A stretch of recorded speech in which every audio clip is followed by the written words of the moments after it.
Welcome to Bloor Central, friends. This is the online version of Sunday Word for March 19th, 2023. We are trying to get back in the groove of posting our Bible teaching online each week so that those that can't attend can have a chance to stay in touch with us. Particularly this week, we've got a number of our friends that are not able to join us on Sunday. They're at a special conference. And that mixed with the idea that this week is connected with next week. So the lesson, we're starting a Bible story this week that we're going to be continuing next week. So we really wanted to get this one up online. We hope that this will be a help to you. We are working through Lent, this season of preparation. Christians around the world seek to make more room in their life for Jesus, so that as they enter Good Friday and the Easter weekend, it can be even a more significant time for them. We have been encouraging you to spend time through this season to get to know Jesus better, specifically through reading the Gospels. Even if you can't read through Matthew, Mark, Luke, and John, to at least take time to try and work your way through Mark. It is a really good introduction into who Jesus is and how he works. We've been speaking each week something new about, or something different about, how Jesus works, as we've looked at special stories of him through the scripture. Specifically, we spoke about when he met Andrew, and we recognize that Jesus cares about, what's deep in our heart. We've spent time noticing how Jesus was not controlled by the status quo. He was always making room for the outsider. We explored when he was getting to know, when he was reaching out to the leper, to the centurion, to Peter's mother-in-law, continually making room for the outcast in his life. And when Jesus had this encounter with this woman that was caught in sin, recognizing the mercy that Jesus offers over and over again, we've been recognizing over the past number of weeks, hoping that this is getting us to know Jesus in a more personal way and even preparing us for the Easter weekend, which is coming up. This week, we want to continue that. We want to look at another event that took place in Jesus' life, learn something of it. This is a resurrection story. This is in John chapter 11, and it is giving us a story. Now, stories come usually in three kind of parts, at least this one does. There's the beginning, the middle, and the end. And this is today, we really want to focus on the middle of the story. Next week, we'll be dealing with the end of the story, but this week, as we look at the middle, we need to know something of the beginning. And so what I'm going to do is I'm going to start by reading to you from John chapter 11, verse 1. And we'll just read the beginning here. This gives us a context so that we can understand, what's going on later on in the story. I'm reading from the New International Version. It says this: Now a man named Lazarus was sick. He was from Bethany, the village of Mary and her sister Martha. This Mary, whose brother Lazarus now lay sick, was the same one who poured perfume on the Lord and wiped his feet with her hair. So the sisters sent word to Jesus, Lord, the one you love is sick. When he heard this, Jesus said, this sickness will not end in death. No, it is for God's glory, so that God's Son may be glorified through it. Now Jesus loved Martha and her sister and Lazarus. So when he heard that Lazarus was sick, he stayed where he was 2 more days. And then he said to his disciples, let's go back to Judea. But Rabbi, they said, a short while ago, the Jews there tried to stone you, and you are now going back? Jesus answered, are there not 12 hours of daylight? Anyone who walks in the daytime will not stumble, for they see this word of light. It is when a person walks at night they stumble, for they have no light. After he said this, he went on to tell them, our friend Lazarus is sick. Our friend Lazarus has fallen asleep, but I am going there to wake him up. His disciples replied, Lord, if he sleeps, he will get better. Jesus had been speaking of his death, but his disciples thought they meant a natural sleep. So he told them plainly, Lazarus is dead, and for your sake I'm glad I was not there, so that you may believe. But let us go to him. Then Thomas said to the rest of the disciples, let us also go, that we may die with him. This is quite an interesting story where Jesus had a friend whose name is Lazarus, and he receives word that his friend is sick, and there's kind of some unusual things going on here. He actually doesn't immediately respond. He actually delays for no apparent reason. And he starts saying some strange things. He starts saying things like, Lazarus is asleep. We got to go wake him up. This will not, end in death. He's saying some strange things here that the disciples don't really seem to understand. But we're going to, as things unfold, we'll see that Jesus knew exactly what he's doing right from the very beginning. Mary and Martha, two friends of Jesus, who saw that their brother was getting worse and worse, and they were confident that Jesus could offer them some healing, could offer healing to Lazarus. So they send for him. Now, when you have that sense of hope and you're concerned about someone that you care for, you can imagine that, they can see their brother getting worse, and they kept looking at the road, kept thinking that hopefully Jesus was going to come in time. But in fact, he didn't arrive. And they watched their brother get worse and worse, and he eventually dies. I don't know. I can't imagine, what was going on in those moments. Obviously, deep sorrow. Maybe they managed to keep their hope alive even after he had died, simply hoping maybe if Jesus still comes, there's something that can happen. But as they wrapped up the body of Lazarus and prepared it for burial, as they carried him off to the tomb, their hope would be dying more and more within them. Eventually, it gets to the point where they take this large stone and they roll it across the tomb, and that is it. Their hope is over. Their brother is gone. Now that's all that they're left with is a deep sense of loss. Grief is what they have to deal with right now. They'd really hoped that if Jesus come, they were confident that if he had come, he could have done something. But now we read that, in fact, it didn't happen. I want to read on in this chapter 11. I'm now reading from verse 17. This is what I call the second part of this story from John chapter 11. On his arrival, Jesus found that Lazarus had already been in the tomb for 4 days. Now Bethany was less than 2 miles from Jerusalem, and many Jews had come to Martha and Mary to comfort them in the loss of their brother. When Martha heard that Jesus was coming, she went out to meet him, but Mary stayed at home. Lord, Martha said to Jesus, if you had been here, my brother would not have died. But I know that even now, God will give you whatever you ask. Jesus said to her, your brother will rise again.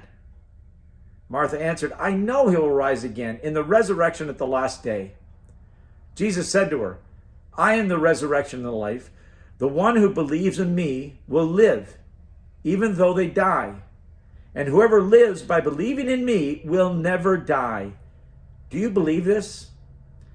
Yes, Lord, she replied. I believe that you are the Messiah, the Son of God, who is to come to the world.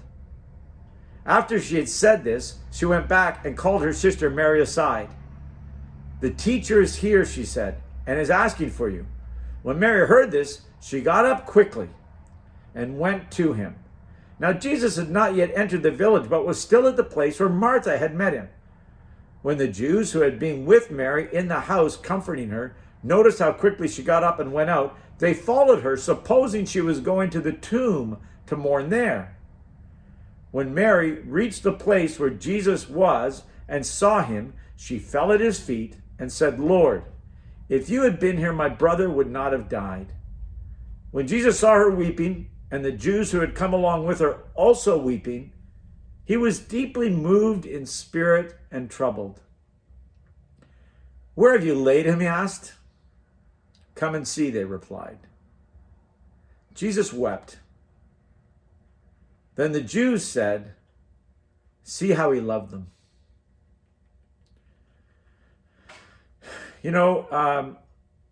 After a couple of days of mourning, these two sisters were basically adjusting to their life, their life where they were having to deal with this real deep loss. And when Martha hears that Jesus is coming, she's excited. And Martha runs out of the road and she greets Jesus in a very interesting way. She says, Lord, if you had been here, my brother would not have died. And that is expressing a real confidence. It's really expressing quite a significant faith in Jesus. I can remember when I used to teach in high school. I was coaching a team one time, and our team won the regional championship, and we had to go to the provincial championships, and I couldn't go. It was terrible. It was a terrible experience for me that I couldn't go with this team that I'd worked so hard with. But we got another coach to step in, and they went off, and they ended up winning a silver medal, which I thought was pretty good. And when they came back, we had this little, celebration together, and the captain stands up and said, Mr. Hammond, we won a silver, but if you'd been there, we would have won gold. Now, that was essentially meaningless. However, it did express a confidence in me. I mean, the prize we got was still silver. It couldn't change that. But here was this group of athletes that were saying to me, hey, we've got confidence in if you'd been there, it would have been different. It's a similar kind of faith that Martha is expressing in Jesus. Her heart has been broken, and yet she understands that, hey, this is really difficult. I know that if you had been here, it would have been much different. Now, Jesus responds to this greeting in a way that seems what we might expect from Jesus. He says, your brother will rise again. We expect Jesus to comfort us, to offer encouragement in these times of distress. And so it makes sense that he would offer these encouraging words. It's quite obvious Martha didn't understand what he meant. She started, you're talking about the resurrection of the last day. That was a belief that they had in the ancient world, that at the end there would be this resurrection for everyone. And that's what she thought he was talking about. These verses, verse 24 through 27, these are probably the most familiar verses maybe among the most familiar verses in the whole book of John. These are very powerful statements that Jesus is making, where, he says, he's basically shaking. He's basically shaking. Hey, wake up. Can't you see what's going on here? She goes, Jesus says, I am the resurrection and the life. Whoever believes in me will never die. He's saying some really extreme stuff here in verses 24 through 27. And very significantly, as he says this thing, he says, do you believe this? Do you believe what I'm telling you? Jesus doesn't say, do you understand? He says, do you believe? If you read on, it's pretty obvious that Martha did not understand what Jesus was talking about. I'll explain. We'll certainly see that next week. Martha had no idea what Jesus was talking about, but she did believe that what he was saying was true, even though she didn't understand it. She goes, yes, Lord, I believe you are the Christ. This is a powerful scene. Jesus revealing who he is to Martha. Martha is in this haze of grief and pain and confusion. So she doesn't really know what's going on, but she says, yeah, I believe you. You are someone special. You're the Christ. I can honestly say I've experienced this kind of thing that Martha is going through. There are times where I've dealt with real deep loss, not the loss of a brother, but a loss that really caused me great pain, and a loss that left me wondering, why didn't God do something? And it has been really difficult in those times. But I've learned to come to the Lord, to express my sorrow, to invite him in. And I have had this sense of encouragement, this strengthening. As Jesus offers this to Martha, I've had this experience. Maybe you have as well, where maybe it's a passage of scripture you've looked in, some prayer, or maybe other people praying over you.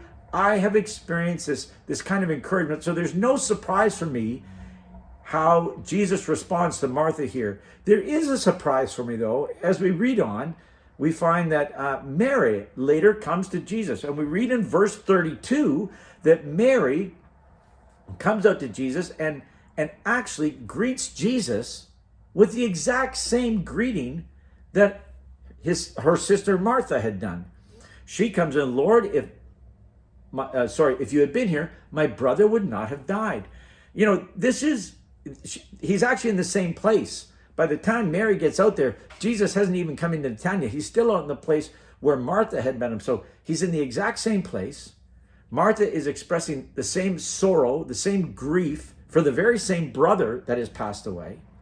And not only that, she's greeting him with the same greeting that is expressing the same faith.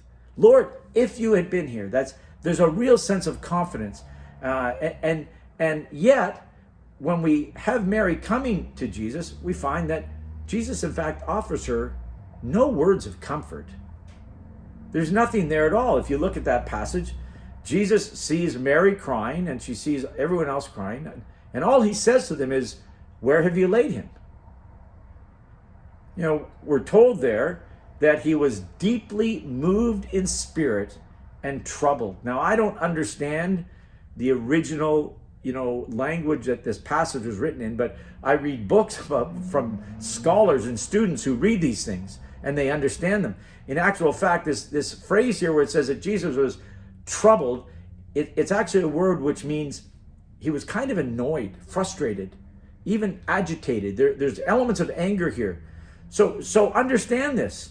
Martha, who's lost her brother, comes to Jesus, expresses his faith that if you'd been here, my brother would not have died. And Jesus offers her words of comfort, which we kind of expect. But when Mary comes out, a sister who's suffering the loss of the exact same brother, and greets Jesus with the exact same greeting, expressing the exact same faith, and yet it just seems to annoy Jesus. This is something that surprises me.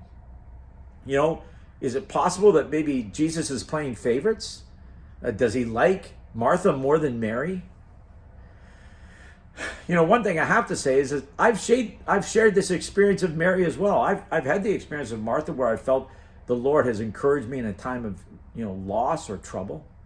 But I've also shared the experience of Mary, those times where I've experienced loss and I've come to the Lord and I've tried to express my faith and I've tried to seek some sense of strength or courage or hope, some kind of hope and yet it feels like my prayers are just bouncing off the ceiling, coming back. It feels empty. It feels like there's no one there. Yeah, I think I can identify with both sisters in those times of loss, and certainly as I've had that feeling where I don't really feel like my prayers are getting through. It has really left me feeling disillusioned, and it really takes away my hope. It literally sucks my energy from me as I begin to wonder whether the Lord's even there or not at all. I have to admit, if you go back and look at this passage, you're going to notice that I kept one part out that was really significant, which I believe explains the reason that Jesus responded to the two sisters differently. Certainly both of them came to them with a very significant faith, saying, "Lord, if only you had been here, my brother would not have died." But in fact, it's only Martha that goes beyond that greeting. And you see it there in verse 22. In verse 21, again, she says, "If you'd been here, my brother would not have died." But then she goes on and says, "But I know that even now, God will give you whatever you ask." Can you hear that? Mary expresses a significant faith, saying, if you'd been here or something, you could have done something. But her faith actually takes another step further. Her faith goes beyond saying, if only, and says, but I know that even now. Martha, in her grief, she's recognizing that her brother is dead and that if Jesus had been here, he could have done something. But she's going but I know you can do something now. Does she know that Jesus could raise Lazarus from the dead? No, I don't believe that at all. I'll talk more about that next week. We're going to realize, particularly as we look at the end of the story, Martha had no idea what was going on, but she knew he could do something. She didn't know what, but she says, I know that even now. You know, I can paraphrase this, and maybe this fits better for your situation, but Martha's come and said, things haven't turned out as I'd hoped, but I know it's not over, Lord. I know you can do something right. You can make this right. I don't understand it, but I believe it. Remember when Jesus said, I'm the resurrection and life, he didn't say, Martha, I want you to understand this. He said, I want you to believe it. And that is the faith that Martha's coming with, saying like a faith that doesn't really understand what's going on, but believes that Jesus can do something. She doesn't know what, but she just knows that the Lord can make things right. See, I want to suggest this morning that both these sisters had a very significant faith. But I also want to underline that even though they had a significant faith, it is only Martha whose faith goes on just being significant to actually being complete. It is Martha that has a complete faith that says, Lord, if you'd been here in the past, yeah, you could have prevented this. But now, even now, we're not beyond hope. This isn't over. You see, many times we think life has gone too far, too many negative things happen. We think it's over. It's not over. And Martha doesn't know how it's going to work, but Jesus says, do you believe it? You see, there's a sense in which when we come to the Lord with a faith that says, if only, we're grieving the fact that he can't do anything. If you had been here, you could have done something, Lord. And that's a significant faith, but it's not complete because it means that he can't do anything now in the present. And so we're just left with this brokenness, with this sorrow, with this grief. But when we say to the Lord, Lord, I know that even now you can do something. It is opening the door. It is allowing the Lord to come in and to speak into our present situation. And to be able to do his work, a work that goes beyond what we ever thought possible. We thought it was over, but it ain't over. You know, I really want to encourage you this morning, you know, as you come to the Lord, do you come to the Lord with a faith that says, oh, Lord, if only you'd been here. You know, if only you'd been here, then my marriage wouldn't have fallen apart. If only you'd been here, I wouldn't have lost my job. If only you'd been here, my life wouldn't have fallen apart like this. Or do you come to the Lord sort of saying like, yeah, Lord, if you'd been here, things could have been different. But I know that now you can do something. You can take my broken life and make it new. And there are so many passages of scripture about how God wants to work beyond our imagination, that God's ways are higher than our ways. We can't even comprehend the plans that he might have for us. And this is the way that Martha came to the Lord saying, even now. I want to encourage you as we're creeping closer and closer towards Good Friday. Are you coming to the Lord with a faith that says, if only you'd been there? Or are you recognizing that even now, Lord, you can do something? You know, there's one last thing I just want to, there's so much in this interaction between Jesus and the sisters, but there's just one last thing I want to point to this morning. And that's in down around verse 34, Jesus says, where have you laid him? And they said, come and see. And then verse 35, Jesus says, it says of Jesus, says, Jesus wept. Now, all the people there thought that Jesus was weeping for Lazarus. They said, oh, look, he loved Lazarus. You know, I've always heard people tell me that. As a matter of fact, I can remember as a boy, I got a story. I remember as a boy, the Salvation Army, we used to have these Bible study classes, and we used to get these little workbooks, and we had to fill out the exercise sheet. We'd read a passage, we'd have to answer all the questions, we'd have to fill in the answers, and then we'd send it in to our headquarters. We used to get, and they would send back the papers, and we'd get marked on all the lessons that we did. And I remember reading this. I can remember very clearly reading this passage literally 50 years ago. I was about 13 when we read this passage. And I had a teacher that she was doing the best she could. So what she would do is she would read the question, and then what she'd say is, okay, write this down. And she'd give us the answers. Now, we didn't argue. It saved me the trouble of having to think for myself. So I thought, oh yeah, that's fine. I was kind of a lazy teenager. And so whatever she gave me, I would write down. And I remember reading this passage, and the verse was, Jesus wept. And the question in my workbook was, why was Jesus weeping? And I can remember the teacher saying, okay, this way, Jesus is weeping because Lazarus has died. And I thought, oh, okay. And so I started writing it down. But I can remember very clearly, even writing down that answer so many years ago and thinking, why would Jesus be crying for Lazarus? He's already told the disciples and he's told Martha that Lazarus is going to live. Why would he weep for Lazarus when he knows that Lazarus is going to live? That didn't make any sense to me. I remember getting my paper back. I got 100% on the paper. I'm thinking like, That doesn't make sense that Jesus is weeping for Lazarus. And yet that's the assumption that is so easy to make as you read through the narrative here. It seems simple that, oh, Jesus, I guess he's weeping for Lazarus. But I don't think he's weeping for Lazarus. I believe as you look at the text there, as Jesus looks at Mary, who's weeping, and all the other people that are weeping, who have come to him with a faith that says, if only you'd been here, they're left with their tears. And by them saying that you are the God, if only you'd been here, if that's the faith I have, then I'm blocking him out from comforting me in my sorrow. I'm saying there's nothing you can do now. You could have if you come before, but it's too late now. It's too late, Lord, for you to do anything significant in my life. See, I think Jesus is weeping for Mary, because he wants to offer her the comfort that he offered her sister Martha. But Mary's blocking her out because her faith is it's significant, but it's not complete. I believe that Jesus wept for Mary, and he weeps for you and me. Whenever we come to him with a faith that says, if only you'd been here, whenever we block him out from recognizing that he's a God that works even now, I want to encourage you in this season of Lent as we come close to Good Friday, that we're recognizing the new life that we can have in Christ that is represented on Easter Sunday morning.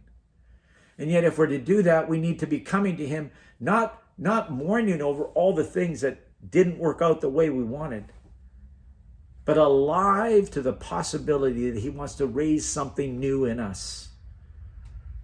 We'll be talking more about this next week when we see the dramatic conclusion of this event. But, I want to encourage you in these days to be coming to the Lord, and being completely honest that maybe your heart is broken. And maybe if he had been there, he could have prevented this from happening. But even now he can do something. And in this season of Lent, we want to encourage you to seek the Lord, the one who can work in our lives beyond our understanding. You might have lost hope for your life. I invite you to know the Lord who works even now. I don't know the sorrow you're dealing with. I don't know the brokenness in your life. But I know it ain't over.